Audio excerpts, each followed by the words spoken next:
Information not to miss. Time for great laughters. Candy Talks. Candy Talk! Candy Talk! Ang saya-saya. Ano daw? Ang saya-saya. Candy Talks!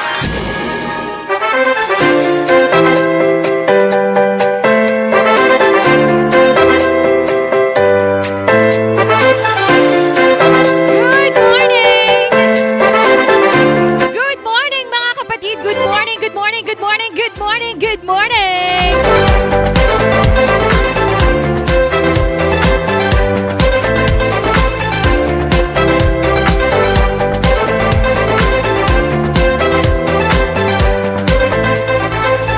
Good morning po sa lahat ng mga nakatutok sa atin. 101.7 radyo natin San Jose, Occidental Mindoro. It's 9:35. Yan po ang ating oras sa buong Pilipinas. Kasama si Candy Riri at sa ating po programang Candy Talks kung saan nag-talk si Candy. Candy Talks!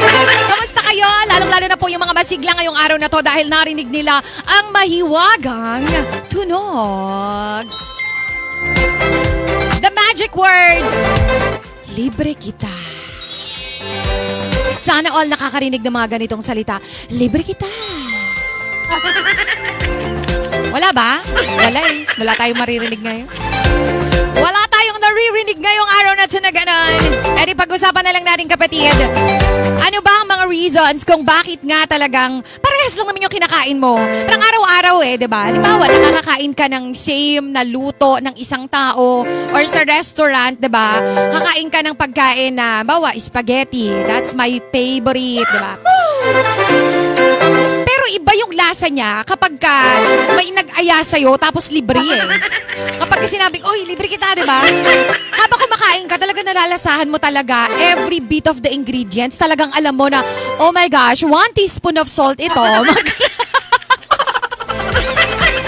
May kasama tong rosemary. Star anise. 3 piga ng star anise. Pinipiga ang star anise. Nararamdaman mo talaga parang alam mo kung paano ginawa iyon at alam mong buong pagmamahal na ginawa iyon ng chef ng restaurant na yan. Kasi, libre nga eh. Diba? Iba talaga yung saya at iba yung lakas na naibibigay sa atin ng salitang ililibre kita, ha? Good morning sa mga friends natin na yes, naramdaman na po nila ang magic words na ito at nakaset up na para sa kanila mamaya or bukas or sa isang bukas ang panlilibre. Kaya go! Congratulations sa'yo. Sana all. Pag-aya-aya naman tayo dyan. Nandito lang kami, ha? Huwag ka masyadong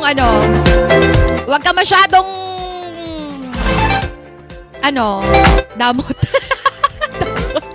Gusto rin talagang sumama no? Iba rin talaga kapag kakasama ka palagi sa mga ganung ganapan, di ba? Sa mga libre.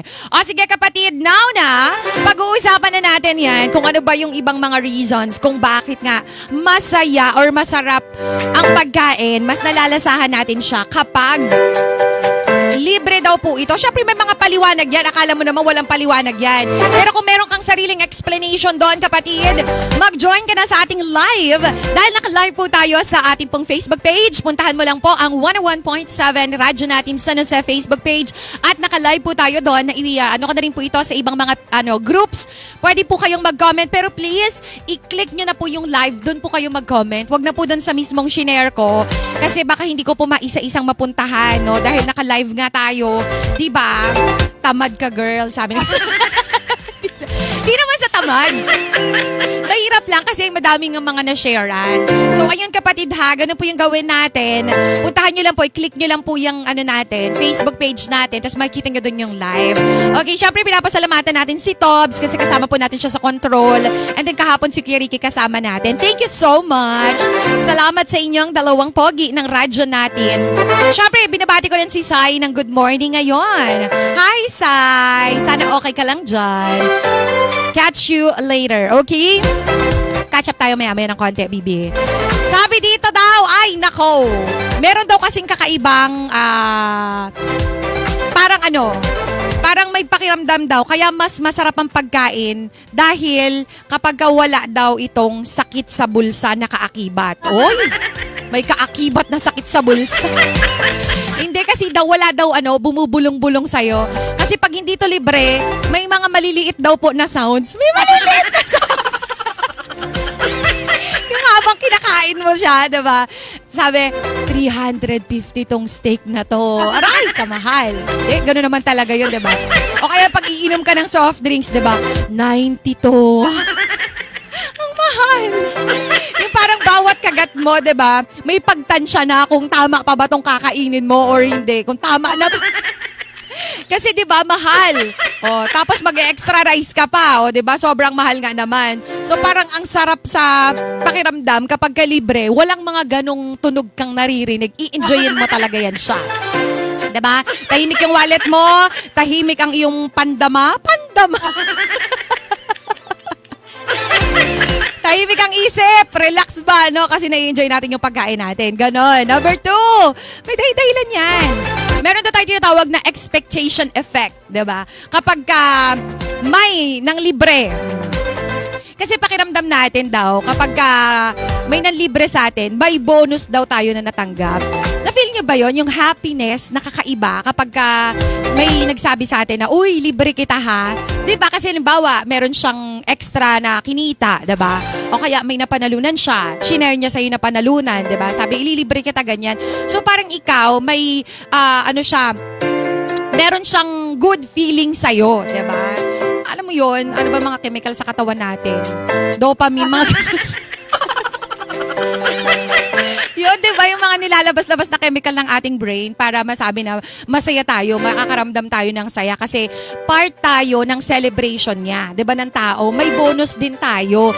Masarap siya sa pakiramdam, di ba? Kasi yun hindi lang yung mismong pagkain yung i-enjoyin natin doon. Kasama na din yung feeling na parang, uy, swerte ko Di ba? Isa ako sa mga taong napili. Swerte ko naman ngayong araw na to, hindi na ako bibili ng ulaw. Di ba? May ganun. Kaya sobrang as in, simot talaga pati yung buto. Namangdama ko to alam ko to, akala nyo ba? Ay, nako, tingnan naman natin ang ating mga friendship. Puntahan ko lang po ha. Babati muna ako ng magandang umaga sa mga nakatutok po sa atin sa live. Siyempre, si Mamers. Hi, Mamers! When kaya tayo? Sabi yung ganyan. Oo nga. Sino man nilibre? Shout out, Ma'am Dons!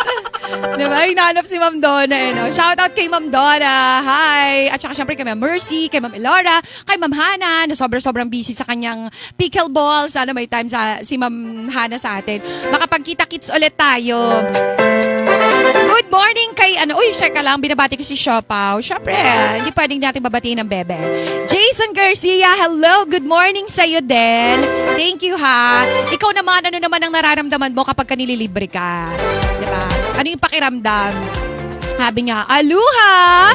Good morning, Miss Candy. Sabi ni Jasper. Alam mo, natutuwa ako kay Jasper kasi si Jasper, palagi-lagi talaga siya na nakatutok sa atin. Palagi natin siyang kasama. Jasper, thank you so much ha. Alam mo, isa ka at saka teka lang, nakalimutan ko yung isa. Candy, kapag ako bumili ng lechon, nagbibilang talaga ako ng hiwa. Pero kapag libre, padagdag nga po ng balat. Aba, syempre! Same! Alam nga naman! Di ba kapag libre, alam mo, isa sa mga pinakamasarap talaga kainan sa Grandia. ay sa mga pamilya natin sa Grandia. Halaga kila Ma'am Cash, di ba? Kasi doon, di ba, kapag kami mga events, merong syempre, lagi may lechon, di ba? Ay, ang sarap naman. Namimiss ko na tuloy mag-event. Hindi na ako nakakapag-event. Hindi na ako nakakapag-host. Yan din ang isa sa mga na-miss ko. Libre talaga yung pagkain. Nakakamiss no. Minsan may pauwi pa kapag ka-generous ang iyong ang iyong client, di ba? Minsan naman, sinasabi ng mga caterers na bibigyan kami ng pagkain, tatabihan kami ng pagkain kasi nga hindi naman kami nakakakain sa mismong event. Namimiss ko yung ganito. Ramdam ko talaga yung sarap talaga, lutong talaga ng kahit mga 2 weeks na naiihaw. Or 2 weeks. Grabe naman. Diba? Kapag libre, ang sarap-sarap talaga niyan siya Damang-dama mo talaga no? Good morning naman, sabi ni Joy. Alam mo, mas masarap yung cake sa birthday party ng iba. Hindi ko alam. Siguro kasi wala akong iniisip na presyo habang umunguya ako. Sa true. Mahal din kasi talaga ng cake ngayon no. Pero kapag galing sa ibang tao, mauubos talaga. Minsan nga kapag nasa bahay mo, parang 2 weeks na dyan sa ref, di ba? Hindi pa, matigas na yung... Hindi pa nababawasan. Grabe ka naman, oy. Ipakain mo rin yan sa mga bisita mo Pero hindi sa totoo lang, dahil sa mahal na rin po ng cake ngayon. Pero intindihin natin kung bakit mahal yung mga cake. Kasi mahal na po yung ingredients, mahal yung mga ginagamit para makapagbuo po ng isang cake na napakaganda. So, huwag nyo naman barat-baratin, no? Yun nga, ang ano lang, kapag kasarili mo yung cake, parang bawat slice, di ba? Parang ayaw mo na lang bawasan kasi ang bigat-bigat naman yan siya sa pakiramdam. Candy! Eto. Kahit libreng tubig sa seminar, di ba? Parang mas malamig yung tubig kaysa dun sa bahay nyo. Hala! Sa true! Di ba iba talaga yung lasa kapag may tubig o kaya may mga palibre talagang kape, lalo na kape. Di ba dumadaloy, wala talagang limit. Di ba? Ang susuko na lang talaga yung palpitation mo magsasabi sa... Tumigil ka na. Di ba? Parang tama na rin yung kakakape. Iba yung kape talaga kapag ka nasa seminar, sobrang sarap niya talaga. Kaya limited nga Yun talaga yung pakiramdam nun. Ay nako, ewan ko sa inyo. Ako lang ba yun? Sabihin yung hindi lang ako nag-iisang ganito. Masarap naman talaga ang mga libre. Another reason kung bakit daw po masarap kapag nililibre tayo, no? Mas masarap daw kapag may kasamang kwentuhan, 'di ba? Totoo naman 'yon. 'Di ba minsan nga kapag nasa kainan ka, hindi mo naman talaga masyadong naaalala yung menu 'di ba? Mas naaalala mo yung naging tawanan ninyo, 'di ba? Kasi sometimes, ang hindi natin makakalimutan doon is yung tawanan, yung binuo nyo talagang bonding. At saka minsan, kaya tayo nililibre, inaaya, because gusto tayong makasama ng tao. Hindi naman talaga dahil gusto natin kainin yung pagkain doon. 'Di ba? Ang masarap talaga dyan ay yung mga kasama mo. What if masarap nga talaga siya? Charot! Ay, bawal! Bawal yung mga ganon. Huwag pala daw yung mga ganon. Yung yung banding lang daw. Yung banding lang ang masarap. Di ba no?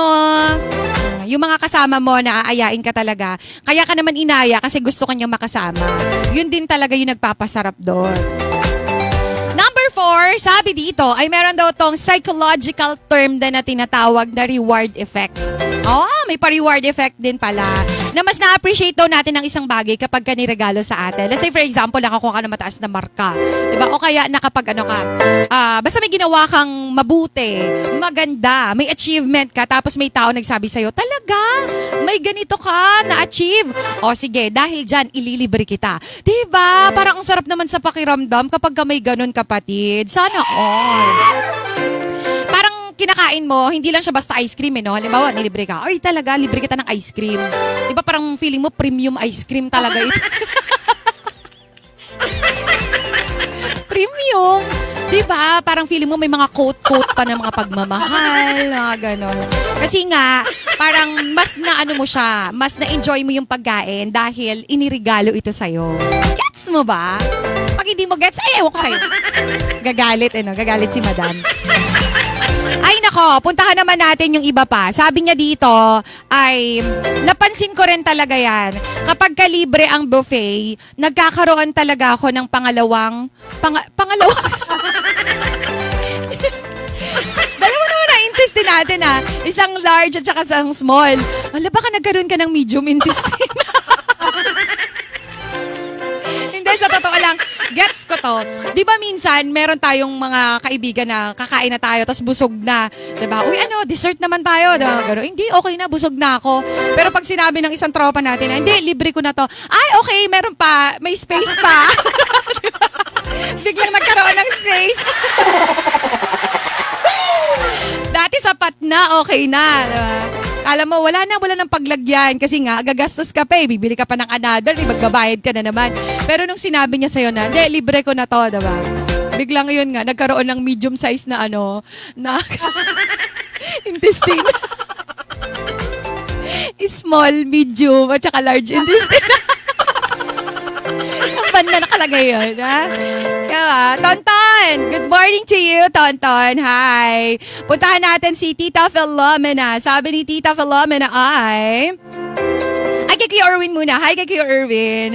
Thank you for watching, Kuya Erwin. At saka si Nick Contreras. Good morning, Idol. Shout out naman po. Ayan na, shout out na natin si Nick. Salamat sa iyo, Nick. Masarap ang pagkain kung hindi ka nag-aapura kumain. Kasi walang nag-aantay sa'yo na kamit na tao. Walang rush work sa bahay or sa office. Ayan, iba naman yung point ni Tita dito. Pero tita, mas masarap yan kung hindi ka nagmamadali tapos libre pa siya, di ba? At pinakamatinding sarap doon, tita, kapag sinundo ka pa. Hinatid ka pa. Lahat ginawa na sa'yo. Ay, apakaswerteng nilalang mo naman. Parang ako to Ako to Hinatid na sinundo pa, nilibre pa. Shout out. Shout out sa dalawang beach friend ko na super duper. Ang sarap nilang magmahal talaga. Si Manny at saka si Brad. Susunduin na lang nila. Minsan nga gusto na yata nila akong ihagis sa may tulay. Hindi lang nila sinasabi, pero parang ang hirap mo naman maging tropa. Ganun talaga. Simula nung na-aksidente ako, pag pupunta sila dito, hindi lang nila siguro sinasabi, parang ang hirap mo maging tropa, inahatid ka, sinusundo, nililibre ka pa. Thank you sa inyong dalawa. I love you. I love you talaga. Ay, good morning kay Madam. Madam Maida, hi to you. Anong entry mo dyan, Madam Maida? Good morning, nakahabol ako ulit. Yay! Salamat kay Madam Maida. At least nakahabol siya, o, diba? Anong entry mo, Madam Maida? Bakit sa tingin mo masarap or mas masarap ang pagkain kapag libre daw i-tetchwa? Comment down ka na lang dyan, madam, ha? Okay, pamain na lang tayo. Sorry, na-distract ako. Akala ko nagla-live selling ako eh. Nagdi-DJ pala ako. Akala ko live selling. Sorry. Teka lang, ang sisterette ko of course is here. Oh, ayan oh. My sister Ami is here. Thank you. Masarap kasi galing sa puso ng nagbigay. Sa true talaga to, ate. Diba? Ramdam na ramdam ko to kasi simula bata hanggang pagtanda ko talagang umasa na ako sa libre ng ate Salamat sa ate ko. Nabuo yung pagkatao ko dahil sa panlilibre mo, te. Oo, pati nga tuition ko, nilibre talaga ng ate ko diba? Salamat sa'yo, my dear sisterette. Raisa May Barrett, good morning to you. Good morning, Raisa May. Sabi ni Madam Maida, etong entry niya ha, mas masarap ang foods. Wait, hold on. Umuisod siya. Mas masarap ang foods if you sit with right and good people. Lalo na kung madaming marites. Kumbaga marami kayong machichika. Sa true. Sa totoo lang, minsan di mo naman talaga gusto kasama yung tao Yung tao, kundi yung chika niya yung gusto. Hi! Pag ganon. Binabawi mo ha, hindi pwede. Joke lang.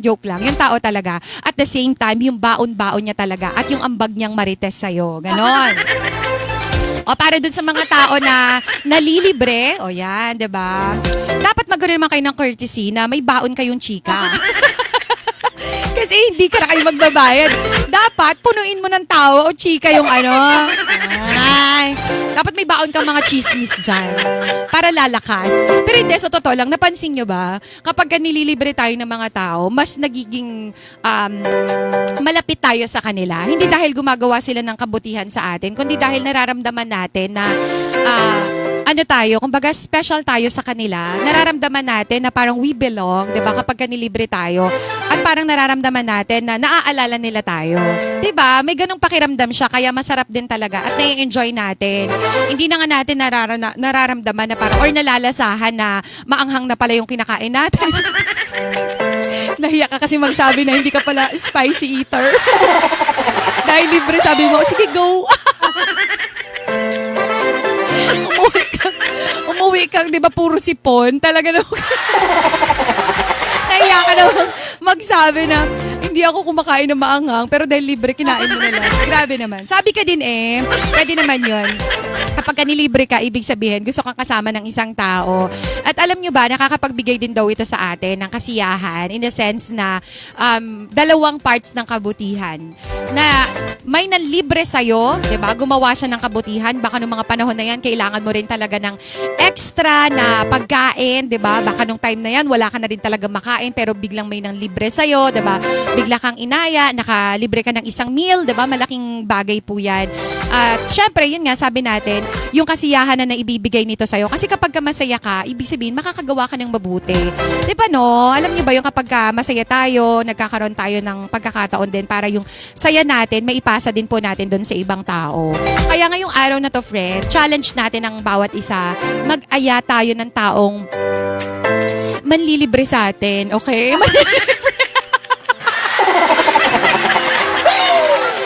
Wala ba dyan? Ay, mali pala yung challenge. Sorry. Maghanap ka ng taong ililibre mo today. Actually, it doesn't matter kung malaki ba yung klase o kagastusin mo. Hindi naman diba? Minsan kahit simpleng kikiam lang dyan sa gilid. Diba? Minsan kahit 10 pesos lang na ice cream, 'di ba? Hindi mo matatandaan yung mismong halaga Ang matatandaan mo doon, yung thoughtfulness niya na ilibre ka, ayain ka, lalo na doon sa mga panahon na kailangan mo pala ng extra na sweets sa katawan mo dahil down ka, 'di ba? Nalulungkot ka, pero dahil inaya ka nga kumain kahit na 10 pesos lang 'yan, 20 pesos lang 'yan, 'di ba? Alam niya kung ano yung makakapagpasaya sa iyo. Yun yung malaki pong impact sa pagkatao natin. So, why not? Shock not, poke not. Hindi tayo maghanap ngayon ng isang tao na ililibre natin, 'di ba? Try mo nga, malay mo, 'di ba? Makahanap ka ng ng tao na mapapasaya mo ngayong araw na to, okay? Sabi, friends, baka hindi talaga mas masarap ang pagkain kapag kalibre. Baka daw mas masarap lang ang pakiramdam na may taong nakaisip sa'yo, di ba? Isinama ka at gusto kang makasalo sa isang table, di ba? Minsan naman daw hindi talaga yung food yung bumubusog sa atin kundi yung puso talaga, yung kabutihan ng tao na nanlibre sa atin, yung pakiramdam na welcome ka at yung may kasama kang tumawa. Diba? Tapos babalik-balikan nyo yung mga pinag-usapan nyo ng mga panahon na yan. Sarap naman sa pakiramdam.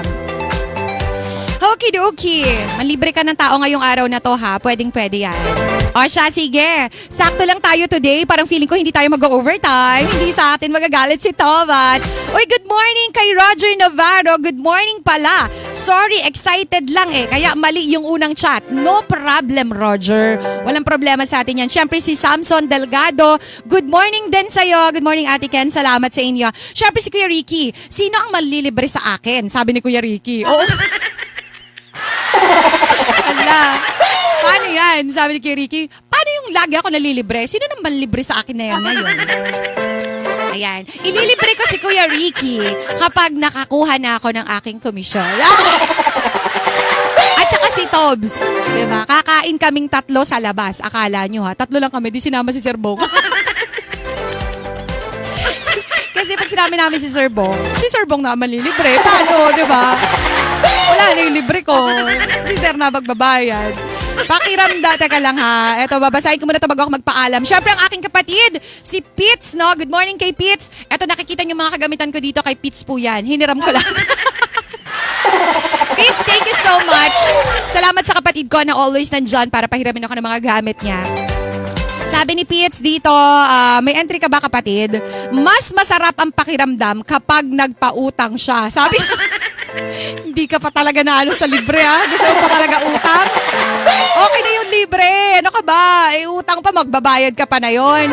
Annalisa de la Torre, shout out po. Nakabalik na po kayo. Yes po, madam. Nakabalik na po ako. Medyo matagal-tagal na. Pero dito lang po sa aming Baler.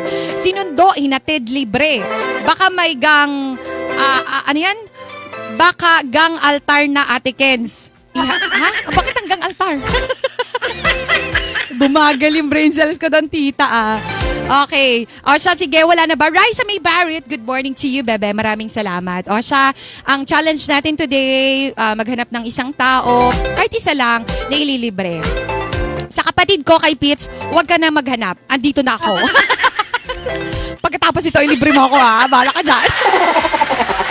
Thank you and welcome back to my mga dear pamangkin, kay Emma at saka kay Iron dito sila. Kaya medyo busy din tayo kasi nandito ang aking mga dear na pamangkin. Salamat sa inyong libre kahapon. Diba? Delivery agad. Thank you so much. Bye everyone. Magpapaalam na po ako. Sa mga nag-a-apply pala, kami po ay tumatanggap ngayon. Hiring po kami ng DJ. Baka gusto niyo po na maging katulad ni Candy Ririt na dumaldal dito na dumaldal sa radio. Pwede po yan. Magpasa lang po kayo ng inyo pong mga application form. Pwede yan. Resume sa rnsj101.7@gmail.com at babalitaan po namin kayo sa mga susunod na panahon ng ating buhay. Okay? Medyo busy lang tayo today. Thank you, Connie De La Cruz. Shout out, Villa, from Villa, Villa Sis, Pangasinan. Thank you, everyone. Bye! Ingat po kayo sa maghapon. Babush, babush. Ay, time check tayo. Oras natin sa buong Pilipinas, 10 o'clock.